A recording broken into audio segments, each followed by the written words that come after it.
2025 the new year.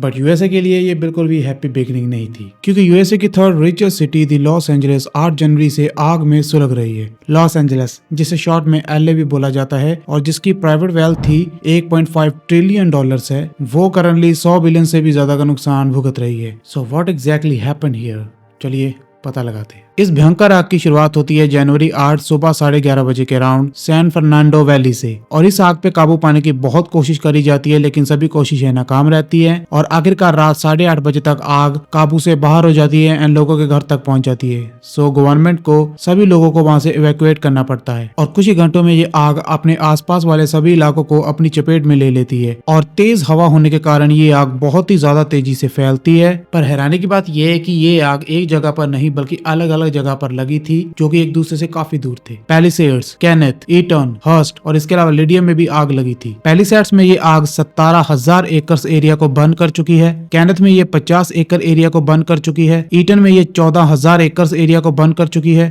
Hearst में ये 670 area, जो कि एक वाइल्ड एरिया था, उसे बर्न कर चुकी है एंड लिडिया में ये 350 एकड़ एरिया को बर्न कर चुकी है। तो कुल मिलाकर ये आग अब तक 35,000 एकड़ एरिया को बर्न कर चुकी है एंड अभी भी आग आगे बढ़ रही है और अभी तक ये आग टोटल 135 बिलियन डॉलर्स का नुकसान कर चुकी है। 9 जनवरी तक ये आग 57 बिलियन का नुकसान कर चुकी थी। 10 जनवरी तक ये 100 बिलियन डॉलर्स का नुकसान कर चुकी थी। The damages are worth well over $100 billion. And आज 11 जनवरी तक ये एस्टिमेटेड 135 बिलियन डॉलर्स तक का नुकसान कर चुकी है एंड इस डिजास्टर को अमेरिकन हिस्ट्री का सबसे ज्यादा महंगा डिजास्टर बताया जा रहा है, जो कि अभी भी चल रहा है। This is the costliest wildfire in US history.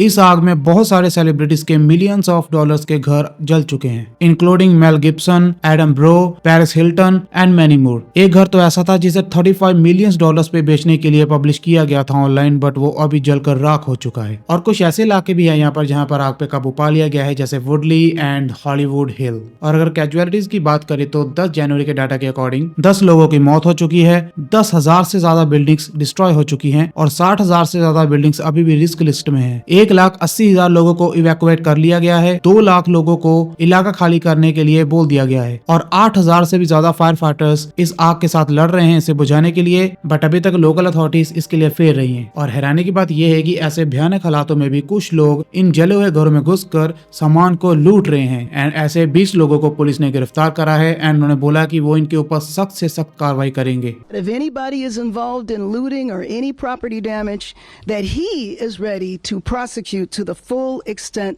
of the law. और इसके अलावा कुछ मिस इन्फॉर्मेशन भी फैलाई जा रही है, जैसे कि इस क्लिप को लेकर जहां पर ये बताया जा रहा है कि ये लोग अंदर घुस के घर को चोरी कर रहे हैं, बट एक्चुअली में ये क्लिप कैलिफोर्निया की नहीं बल्कि कॉम्प की है और ये एक्चुअली में वहां पर जिनका घर जला था उनकी हेल्प कर रहे थे। This video is doing the rounds.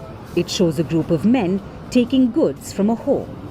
On social media, users have claimed this is footage of looters in Los Angeles, but that's incorrect. Turns out this is an old video and it's not from Los Angeles but from Compton.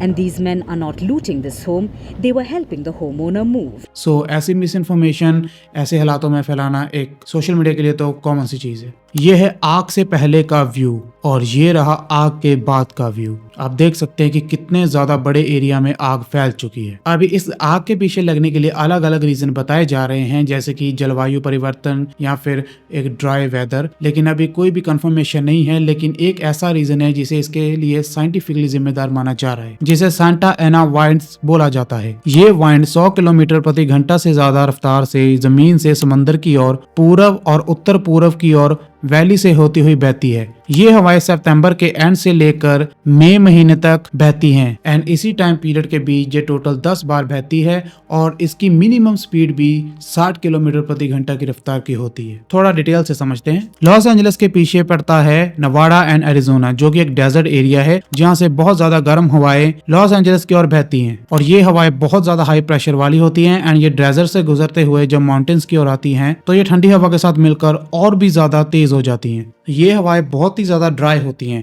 और जब ये ऊपर से नीचे की ओर बहती हैं तो ये एक ही जगह पे आके इकट्ठी होती हैं जो कि है लॉस एंजलिस। एंड इसीलिए लॉस एंजलिस में ये हवाएं इतनी ज़्यादा और इतनी बार बहती हैं, तो इसलिए उस वक्त मौसम बहुत ही ज़्यादा ड्राई होता है, जिस कारण इन हवाओं के कारण कई बार आग लग जाती है। और यही रीज़न है कि अभी लॉस एंजलिस में कई जगहों पर इसी हवा के कारण आग लग चुकी है और आज वो इतना बड़ा डिजास्टर बन चुकी है। सो ये मैंने आपको मोटे मोटे तौर पे बताया है कि यही विंड्स रीजन बताए जा रहे हैं लॉस एंजलिस में लगी आग का। इस चीज़ को हम और भी ज़्यादा डिटेल में समझेंगे अपने किसी और पॉडकास्ट में। अगर आप लोग समझना चाहते हैं तो be sure to comment below, और मैं इस टॉपिक को पूरी तरह से एक्सप्लेन करूंगा कि ये आखिर उस इलाके में काम कैसे करता है। और वीडियो खत्म करने से पहले मैं एक बहुत ही शॉकिंग बात बताना चाहूंगा कि आज से लगभग 3-3.5 महीने पहले ही सभी इंश्योरेंस कंपनीज ने अनाउंस करा था कि वो फायर से लगे हुए डिजास्टर का कवरेज नहीं देंगी अपनी कंपनी में। मतलब कि फायर से लगा हुआ जितना भी डैमेज है वो उसके लिए पे नहीं करेंगी, और ये आज से ठीक 3-3.5 महीने पहले ही उन्होंने बोला था। सो अभी सवाल ये उठता है कि क्या उन्हें पता था या फिर उन्हें अंदाजा था कि इतनी भयंकर आग यहाँ पर लग सकती है और इतना ज़्यादा नुकसान हो सकता है। खैर, इसके बारे में खुद गवर्नमेंट ने भी ये बोला था कि ये वाला डिजास्टर एक फोर्सिनेबल है, यानी कि इसका अंदाजा लगाया जा सकता है जो लॉस एंजलिस की जियोग्राफी है, जैसा लॉस एंजलिस का एटमॉस्फेयर है उस हिसाब से यहाँ पर आग लगने के चांसेस बहुत ज़्यादा हाई है, क्योंकि क्लाइमेट चेंज है एंड यहाँ पर हवाएं बहुत ही ज़्यादा गर्म होती है और बहुत ज़्यादा हाई चांसेस है कि यहाँ पर आग लग सकती है due to the climate. We don't know about this much because अभी 3-4 दिन ही हुए हैं, अभी आगे आगे और भी पत्ते खुलेंगे और जैसे ही कुछ नए अपडेट्स आते हैं मैं एक नए पॉडकास्ट में आपको उस सब के बारे में बता दूंगा। एंड उम्मीद करता हूँ कि आज का पॉडकास्ट आपको इन्फॉर्मेटिव लगा होगा। अगर कुछ नया अपडेट आता है I will let you know. Till then make sure to subscribe if you are new here, क्योंकि मैं ऐसे पॉडकास्ट लाता रहता हूँ। So see you in the next one. Till then be safe.